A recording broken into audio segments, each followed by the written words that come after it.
स्वागत है दोस्तों आप सभी का हमारे YouTube चैनल YouTube पाठशाला में, जो है सरकारी नौकरी की तैयारी का सही ठिकाना। आज हम लेकर आए हैं शिक्षक परीक्षा हेतु सीडीपी के अति महत्वपूर्ण प्रश्न, जो कि आगे आने वाली परीक्षा हेतु अति महत्वपूर्ण है। हमने वह प्रश्न लिए हैं जो प्रीवियस ईयर परीक्षा में पूछे गए रिपीटेड प्रश्न हैं। इन्हें देखकर आप अपनी तैयारी को और अच्छा कर सकते हैं। हमने इसके पहले पार्ट 1 बनाया था, अब हम आपके लिए लेकर आए हैं पार्ट 2, जिसमें सीडीपी के महत्वपूर्ण प्रश्नों को शामिल किया गया है। तो पेपर में जाने से पहले एक बार इन्हें देखकर अवश्य जाएँ और यह प्रश्न आपकी परीक्षा की तैयारी को और बेहतर बना सकते हैं। तो चलें शुरू करते हैं। हमारा पहला प्रश्न है, शिक्षण अधिगम प्रक्रिया का मुख्य आधार क्या है? शिक्षक, विद्यार्थी, पाठ्यपुस्तक या फिर परीक्षा? तो इसका सही आंसर होगा शिक्षण अधिगम के लिए सबसे महत्वपूर्ण है विद्यार्थी। हमारा नेक्स्ट क्वेश्चन है, बालक के विकास में खेल का क्या महत्व है? आप अपने आंसर कमेंट कर सकते हैं। बालक के विकास में खेल का क्या महत्व है? समय व्यतीत करना, शारीरिक, मानसिक और सामाजिक विकास, या फिर केवल मनोरंजन, या शिक्षा से दूर रहना? तो इसका सही आंसर होगा शारीरिक, मानसिक और सामाजिक विकास। हमारा नेक्स्ट क्वेश्चन है, बच्चों की रचनात्मकता को विकसित करने के लिए शिक्षक को क्या करना चाहिए? केवल रटाना, प्रश्न पूछने के लिए प्रेरित करना, दंड देना या अनुशासन पर जोर देना? तो इसके लिए सही आंसर होगा बी, प्रश्न पूछने के लिए प्रेरित करना। 24वां प्रश्न है हमारा, सीखने का सर्वोत्तम तरीका कौन सा है? करके सीखना, केवल सुनना, केवल पढ़ना या फिर केवल रटना? तो इसके लिए सही आंसर होगा करके सीखना। हमारा 25वां प्रश्न है, बालक एक सक्रिय सामाजिक प्राणी है, यह विचार किसने दिया था? पियाजे, वाइगोत्स्की, ब्रूनर या स्किनर? तो इसके लिए सही आंसर हो जाएगा वाइगोत्स्की, और यह प्रश्न कई बार परीक्षाओं में पूछा जा चुका है, इसलिए वेरी आईएमपी है। अगला प्रश्न, किशोरावस्था को किस नाम से जाना जाता है? स्वर्णकाल, संधिकाल, रजतकाल या फिर आनंदकाल? तो इसके लिए सही आंसर होगा संधिकाल। यह प्रश्न भी वेरी आईएमपी क्वेश्चन है, यह भी कई बार परीक्षाओं में पूछा जा चुका है। शिक्षण में ब्लैक बोर्ड का मुख्य उपयोग क्या है? सजावट हेतु, नोट्स लिखने हेतु, विषय वस्तु को स्पष्ट करने हेतु या समय काटने हेतु? तो इसका सही आंसर होगा विषय वस्तु को स्पष्ट करने हेतु। ब्लैक बोर्ड से भी काफी क्वेश्चन आए हुए हैं। सीखने का कौन सा प्रकार अनुकरण पर आधारित है? ऑप्शन आपके सामने है। इसका सही आंसर हो जाएगा सामाजिक अधिगम। अगला, बाल मनोविज्ञान का मुख्य अध्ययन किसका होता है? बालकों का शारीरिक विकास, बालकों का मानसिक विकास, बालकों का समग्र विकास या फिर केवल अनुशासन? ये भी आईएमपी क्वेश्चन है, इसलिए आप इसका आंसर कमेंट कर सकते हैं। इसका सही आंसर होगा सी, बालकों का समग्र विकास। 30वां प्रश्न है, अच्छा शिक्षक किसे कहा जा सकता है? जो केवल पढ़ाए, जो विद्यार्थियों को प्रेरित करे, जो केवल दंड दे, जो सिर्फ पुस्तक पर निर्भर रहे? तो इसलिए सही आंसर होगा जो विद्यार्थियों को प्रेरित करे। 31वां हमारा प्रश्न है, बालकों में व्यक्तिगत भिन्नता किस कारण से होती है? केवल विद्यालय से, केवल परिवार से, वंशानुक्रम और वातावरण से, या फिर केवल वातावरण से? इसके लिए सही आंसर हो जाएगा ऑप्शन सी, वंशानुक्रम और वातावरण से।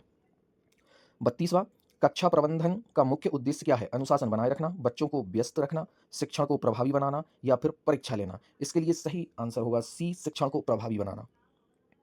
33वां प्रश्न है, शिक्षक को बच्चों की त्रुटियों पर कैसा व्यवहार करना चाहिए? कठोर दंड देना चाहिए, उपेक्षा करना, समझाकर सुधार करना या फिर व्यंग करना? तो ऑब्वियसली बात है, समझाकर सुधार करना सही आंसर होगा। हमारा 34वां प्रश्न है, सार्थक अधिगम के लिए सबसे महत्वपूर्ण है? केवल पाठ्यपुस्तक, बालक का पूर्व ज्ञान, केवल शिक्षक, दंड और पुरस्कार? तो इसलिए सही आंसर हो जाएगा ऑप्शन बी, बालक का पूर्व ज्ञान। बालकों की सोच का विकास किस सिद्धांत से संबंधित है? पियाजे का संज्ञानात्मक विकास सिद्धांत, स्किनर का प्रचालन अधिगम, थॉर्नडाइक का प्रयास और त्रुटि सिद्धांत, या फिर ऑप्शन डी, पावलोव का शास्त्रीय अनुबंध? इसके लिए सही आंसर होगा पियाजे का संज्ञानात्मक विकास सिद्धांत। वेरी आईएमपी क्वेश्चन है, तो इसे आप जरूर देखकर जाएं।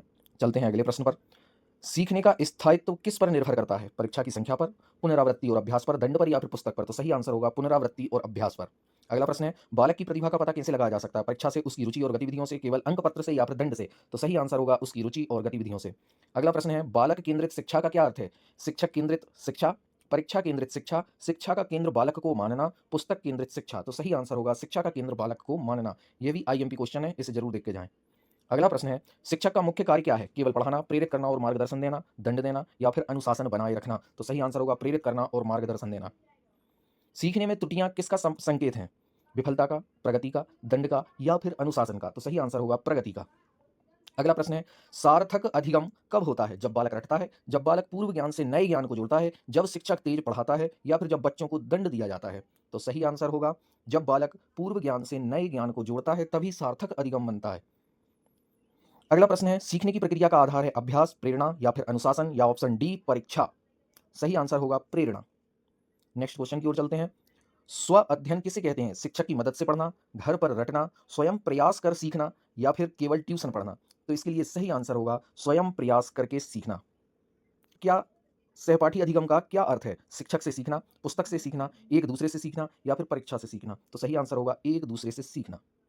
अगला प्रश्न है, शिक्षण प्रक्रिया में प्रतिक्रिया का क्या महत्व है? दंड देना, शिक्षण में सुधार करना, पढ़ाई समाप्त करना या फिर समय व्यतीत करना? तो सही आंसर होगा शिक्षण में सुधार करना। अगला प्रश्न, अच्छे अधिगम का सबसे बड़ा लक्षण क्या है? रटकर भूल जाना, व्यवहार में स्थायी परिवर्तन, परीक्षा पास करना, नोट्स बनाना? तो सही आंसर ऑप्शन बी, व्यवहार में स्थायी परिवर्तन। अगला प्रश्न है, शिक्षण सहायक सामग्री का उपयोग क्यों किया जाता है? सजावट हेतु, ऑप्शन बी समय व्यतीत करने हेतु, ऑप्शन सी विषय को स्पष्ट और रोचक बनाने हेतु या फिर ऑप्शन डी अनुशासन बनाए रखने हेतु? सही आंसर होगा विषय को स्पष्ट और रोचक बनाने हेतु। यह भी वेरी आईएमपी क्वेश्चन है, यह भी कई बार रिपीट हुआ है। अगला प्रश्न है, शिक्षण की सफलता का सबसे अच्छा पैमाना है? परीक्षा परिणाम, विद्यार्थियों का व्यवहार परिवर्तन, गृह कार्य की संख्या या फिर ऑप्शन डी शिक्षक का वेतन? तो सही आंसर होगा विद्यार्थियों का व्यवहार परिवर्तन। अगला प्रश्न है, बच्चों में सामाजिक गुण किससे विकसित होते हैं? खेल और सहयोग से, दंड से, अकेले पढ़ने से या फिर प्रतियोगिता से? तो सही आंसर होगा खेल और सहयोग से। 10वां और अंतिम प्रश्न, इसे देखने से पहले मैं आपको बता देना चाहता हूं कि हमारे चैनल पर इसी तरीके की और भी क्लासेस के वीडियो उपलब्ध हैं, उन्हें जाकर आप देखें और चैनल को सब्सक्राइब जरूर कर लें, यह आपकी तैयारी के लिए बहुत अच्छा साबित होगा। तो प्रश्न नंबर 50वां है, सीखने का सबसे अच्छा वातावरण कौन सा है? तनावपूर्ण, भययुक्त, सहयोगात्मक और आनंदपूर्ण या फिर अनुशासनहीन? तो सही आंसर है सहयोगात्मक और आनंदपूर्ण। हमारे चैनल को सब्सक्राइब कर लें, इसी तरह के वीडियो उस पर हमेशा डलते रहते हैं।